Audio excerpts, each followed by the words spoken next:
48 hours, 500 euros, and only 5-star experiences. That was the challenge we gave ourselves when we recently traveled to Dublin, Ireland. Did we make it? Hi, I'm Matt. And I'm Dawn. And we're the unretirees. And last year, as we were approaching the traditional retirement age, we knew we didn't want to retire, but we also did not want to put off our dream of living abroad and traveling the world either. And so today we live and work as digital expats on the Silver Coast of Portugal.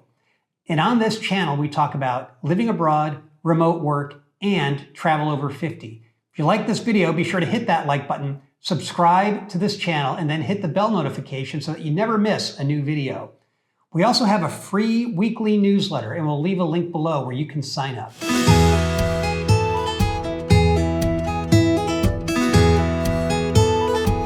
Okay, so this was a big challenge because this 500 euros, which is about 541 US dollars, had to include a 5-star hotel, the city's top attractions, and restaurants that had mostly 5-star reviews. Now, you might be wondering, why on earth would you do that? Well, I love a challenge. I think it just makes life more fun. And I also had another motivation, because I knew that if I could keep this trip under 500 euros, that we would be able to fit another trip into our travel budget this year. And we both really wanted to take a road trip to northern Spain and see the Basque Country. So I did a bunch of research, created an itinerary, and made a plan to keep our travel budget under 500 euros without compromising a fabulous trip. So there are a couple of caveats here. We needed to be in Dublin for work already, so we tacked on a couple of extra days at our expense. But it means that we didn't have to pay for airfare or transport between the airport and the hotel. And also, this challenge does include the use of travel points from our credit cards. So were we able to keep the whole thing under 500 euros? Let's break it down.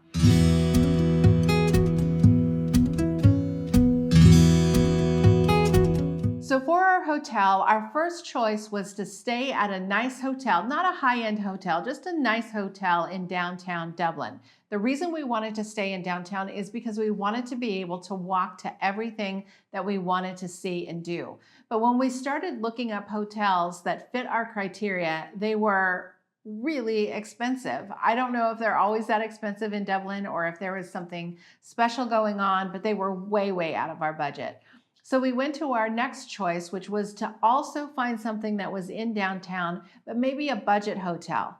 Those were also really expensive. So then we started looking at hotels and Airbnbs outside the city, and these were all budget busters as well. So we had to figure out, how on earth are we going to get a hotel to stay in that doesn't break the budget? Well, so this is where we turned to our American Express travel points. We use American Express for personal and business expenses, and so we accrue a lot of points, and we decided to cash some of them in. So we ended up booking at the Conrad Hotel, which is a 5-star hotel right at downtown Dublin. And because we booked it through AmEx Travel, we got lots of extras. We got a 3rd night free, we got a free room upgrade, we had breakfast included each day, which of course saved money and allowed us to have a little bit of a splurge on one of the dinners. And we got a 90 euro credit to use in the hotel restaurant or bar. Plus, we got an early check-in and a 4 p.m. late checkout, which was fantastic. I love a 4 p.m. checkout. The hotel was beautiful and elegant, and the breakfast was fantastic, but it was also the perfect location. It was located right next to St. Stephen's Green, which is a beautiful park in Dublin, and it was easily walkable to everywhere that we wanted to go. So we had a 5-star hotel, beautiful hotel, lots of extras right in the middle of downtown Dublin for a total cost of 0 euros. Of 0. And the staff was wonderful as well. Yeah, shout out to the staff at the Conrad. Well, so that's where we stayed, but let's talk about what we did.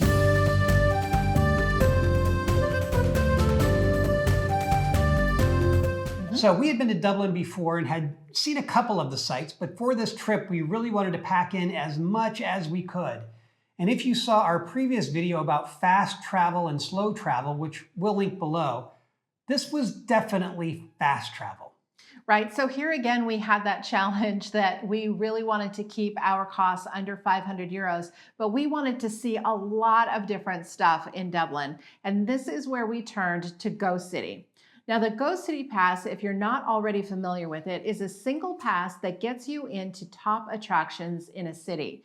You can save up to 50% on attractions, tours, and activities, and Go City passes are available in more than 30 cities worldwide. Now, in Dublin, we purchased a 2-day pass. It was all inclusive. This includes as many attractions as we wanted to see in those 2 days, and they have more than 40 to choose from. So the passes were 109 euros for each person, and that covered all the attractions that, as I mentioned, and we bought one for each of us, so we paid 218 euros total. Now, one of our favorite things about Go City Pass is how it made sightseeing so easy and hassle-free. We didn't have to hassle with digging through our email to find the tickets that we had purchased. We ended up seeing more than we ordinarily would because it was like, why not? There's no additional fee, and we were really stretched to see new things that were not originally on our list. If there was somewhere that we went and we showed up and felt like it was just kind of meh, which, by the way, we didn't feel that way about anywhere in Dublin, but if we had, we would be able to move on to the next place without feeling like we'd wasted the money that we spent on the entrance fee. Well, let's talk about some of the highlights from the things that we did in Dublin. So first, the epic Irish Immigration Museum. Now, with more than 8,000 mostly 5-star reviews, we were really interested to see this museum, and we were not disappointed. No. It was well done. It was modern. It was interactive. Like Dawn said, this was one of those places that we could have spent several hours at. Instead, we sort of felt like we rushed through because we were trying to cram so much stuff in. But when we're back in Dublin, we're going to want to spend more time there. Of course, Dublin has a rich history, so there were a few more places we definitely wanted to see. That's right. Definitely on our list was the Christchurch Cathedral, which dates back to 1030, and also St. Patrick's Cathedral, which was founded in 1191. It's currently the National Cathedral of the Church of Ireland and the largest cathedral in Dublin.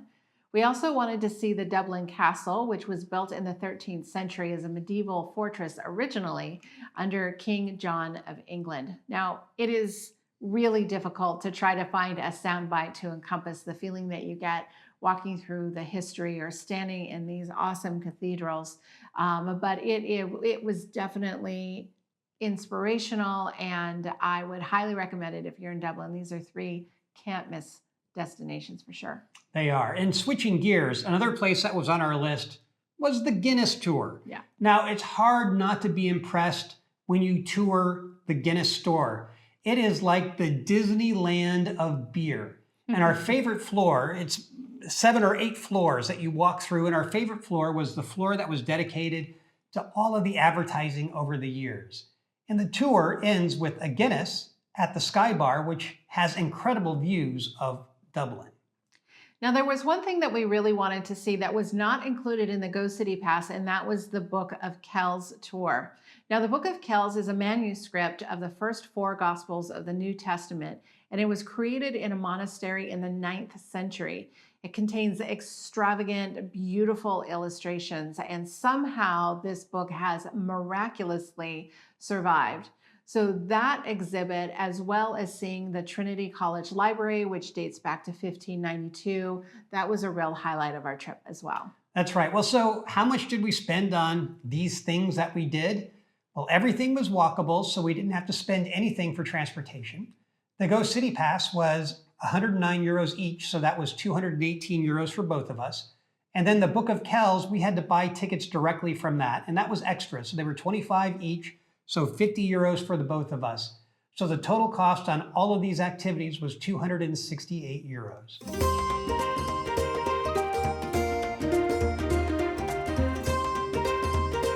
We wanted to try some of the city's best reviewed restaurants, but we also wanted to stay within a budget. However, we did want to make room for at least one splurge.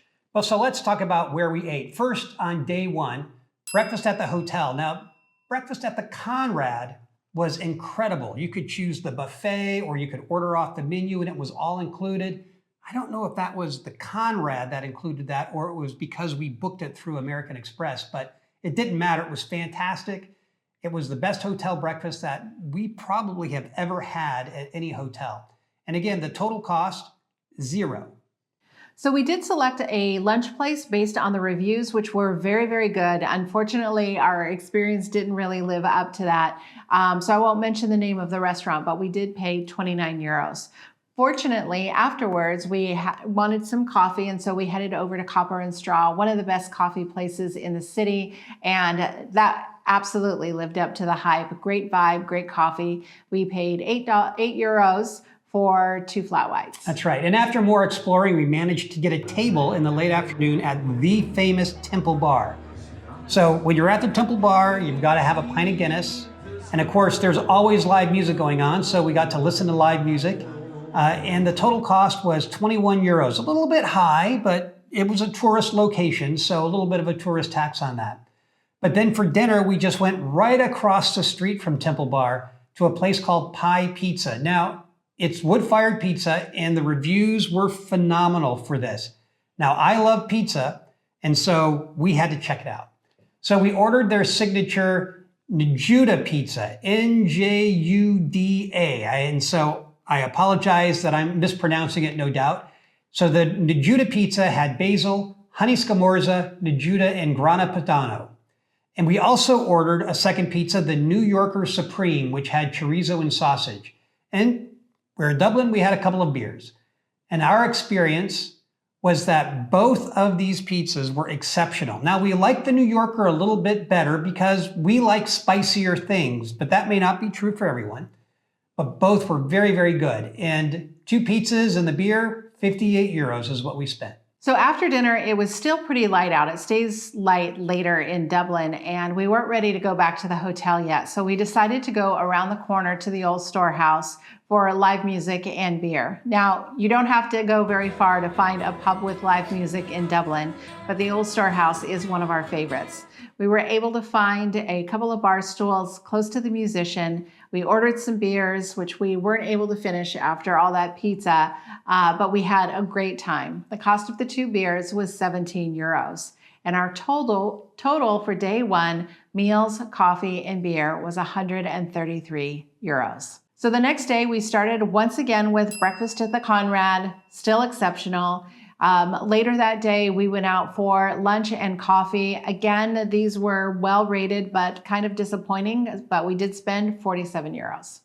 Well, then there was dinner. So we mentioned that we were looking to do one splurge, and this was it. We chose a restaurant called The Little Kitchen.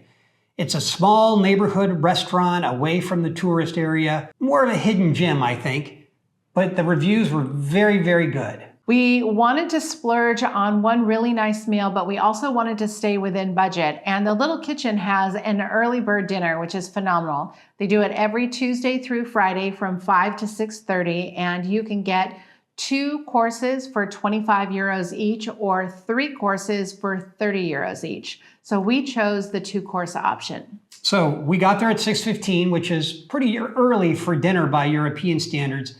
And this place was packed. We ordered the 2-course meal. We shared a bottle of wine. And what did you have to eat? I had the roast chicken. It was amazing. I had the short ribs, also amazing. So our total for dinner with wine was 85, and our total for day 2 meals, coffee, and beer was 132 euros. So our total cost for 2 days, meals, beer, and coffee, we spent 204 euros on meals, we spent 23 euros on coffee, and we spent 38 euros on beer. So our total cost for meals, beer, and coffee over the 2 days was 265 euros.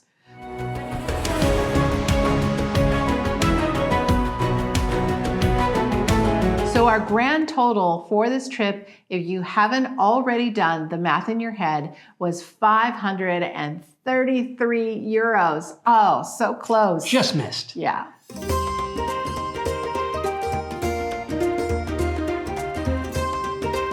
Now, as you know, I love a good debrief. So let's talk about what worked, what didn't, what we would do differently on this trip. So let's start with the wins. What really worked for us? Well, there were a couple of big wins. I think, first off, the Conrad was a win. The location was great. The room in the hotel was fantastic. The staff was exceptional. Breakfast was delicious. It was incredible. So that was a big win. And of course, the cost being zero, how could it not be a win? I also think the Go City Pass was a big win. It was easy to use. It made going to see a lot of places in a short time uncomplicated, and we saw more than we otherwise would. And I really liked the fact that you pay one price and you've paid for everything. You don't have to make a new decision every time you go to enter a place. So what would you do differently? Well, if you read our newsletter, you already know a little bit of the behind the scenes of this video and this trip. This was our first time filming a trip for a video, so you'll have to tell us in the comments how you think we did. But I think that we just really tried to pack as much in for that reason. And the truth is that that's not really how we travel. And so I think that we like to slow down and really spend more time in each place. And so while we were on this trip, we really had a heart-to-heart about what we want travel to look like at this stage of our lives. And we decided that for future videos, we will definitely do more travel videos, but we're gonna do ones that are a little bit more authentic for how we actually travel. And then the other thing I would say is that if we had any idea how good that breakfast was going to be at the Conrad, we probably would have started with a later breakfast, skipped lunch altogether, and just focused on having some great dinners. We did have great dinners, but we would have ended up saving about 61 euros. And avoiding disappointing lunches. Yeah, exactly. They were disappointing. Exactly. But we'd like to hear from you. These were some of the places that we visited in Dublin, but what are your can't miss destinations, to places to stay, places to eat, things to do in Dublin? Tell us in the comments below. Well, so we did go over our 500 euro budget by just a little bit. And we're still headed to the Basque Country. It was close enough. Yeah. Now, one thing that the Basque Country is known for is that they have more Michelin-rated restaurants per square kilometer than anywhere else in the world. So we're actually not going to try to keep the same budget that we had in Dublin. No. But be sure to subscribe if you want to see that trip in an upcoming video and more content about travel, living abroad, and remote work after 50. Thanks for watching.